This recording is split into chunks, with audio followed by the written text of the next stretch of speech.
Hello, how you're doing out there, beautiful people? Hey, today I wanna go back over procrastination. I had a video that I put out some time ago. It's talking about it, but it is so crucial that is something that need to talk about.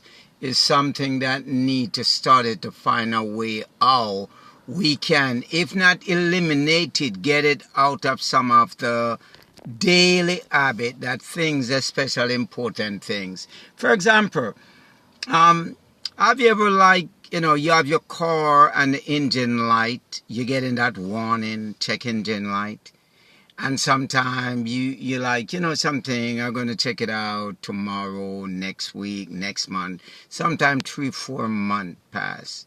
What happened? That engine light, it start to develop from a small problem to a major problem. So instead of you paying a few $100, now you have to pay a few $1,000s. Is the same thing with credit card. You have a bill that's supposed to pay, and sometimes these bills maybe not enough. Not a lot of money, but you're supposed to pay that bill, and it's delayed for a bit, right? And instead of it's pay, okay, next month they're going to pay it in 6-7 months. Now what happened? It's end up give you bad credit. It's end up just throw you off. It's cost thousands of dollars in interest rate.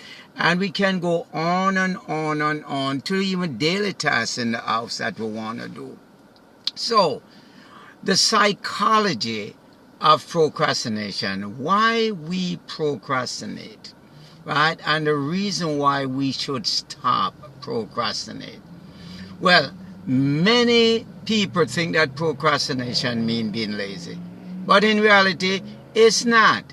It's really like coping with a mechanism to avoid negative emotion, like anxiety, boredom, and frustration. Right? You don't want to get a negative response, or you think it's not going to work out, so sometimes we'll put off the thing. All right? Here are 5 most important psychological reasons why we procrastinate. The brain battle, your brain emotional side, right? That's called the limbic system, is stronger than your logical side, right? Which is the prefrontal cortex. It chooses instant pleasure over long-term reward. So we go for pleasure instead of long-term reward. The fear of failure. You worry that your work will not be good enough. Your brains avoid the task to protect your self-esteem. Number 3, perfectionism. You set standards that are too high. You would rather avoid doing the work than doing it poorly. Right? So it's like setting some goals, and we set it super high that we know in our inner self, our mind tells us that we can't reach such a goal. Why not minimize it? Task overwhelm. Large, vague projects make your brain feel confused and stressed. Your brain wants to escape this discomfort. These are some of the reasons why we procrastinate. And future self-illusion. You treat your future self like a stranger. You assume that tomorrow version of you will have more willpower. So guys, how to stop procrastinating? Some of the reasons we're guilty of it. I'm guilty of charge. Working on it, but as guilty of charge. Okay? Here are some reasons now that you can stop. 1, the 5-minute rule. Commit to working your avoided tasks for 5 minutes. So these are things that you put out. Just commit that to yourself. You know something? I'm just going to spend 5 minutes on this task. Start is the hardest part, and this low pressure trick build momentum. So all you want to do, just give it a start. You understand me? Say, you know something, I'm going to do this. I'll go back to the car. Let me make sure, pick up the phone and call my mechanic. Get an appointment, but do something. Number 2, break it down. Big tasks cause stress. Break a massive project into tiny, simple steps. For example, just open the blank document instead of writing an essay. Instead of doing this mountain, sometimes you have a big backyard and you always want to mow the lawn. And you say, oh my God, it's going to take the whole day. Why not just start part of it today? A little part tomorrow. And it can go on and on and on with a lot of different tasks. But break it down. When it's too big, sometimes it seems so overwhelmed. Now, the next thing is forgive yourself. Beating yourself up causes shame, which lead to more procrastination. Forgive your past delay to free yourself from future productivity. Learn to forgive yourself, because honestly, if we can't forgive ourselves, how are we going to forgive others? Oh, it's going to be a tough thing to do. Use implementation intention.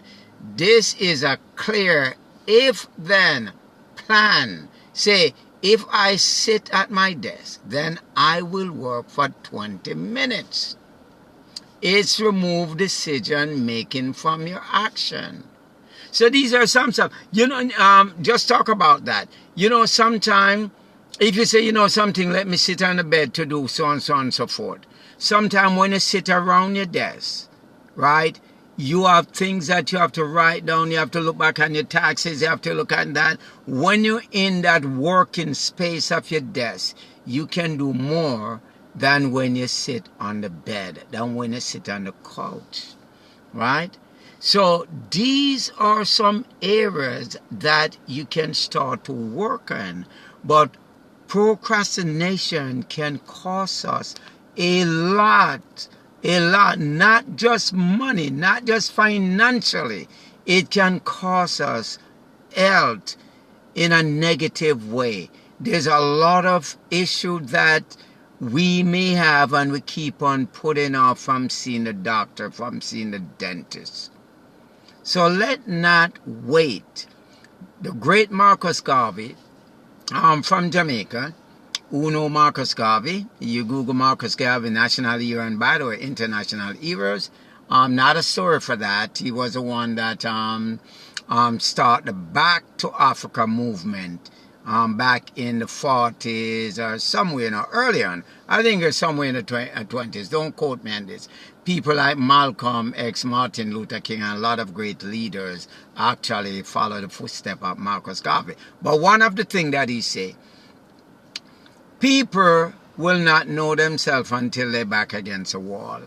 What that means is when you can't go no more, there's no way else to go, your back is against the wall, then you start to make some step to move forward.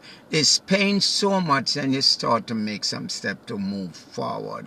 Why not try to do things before you're back against the wall?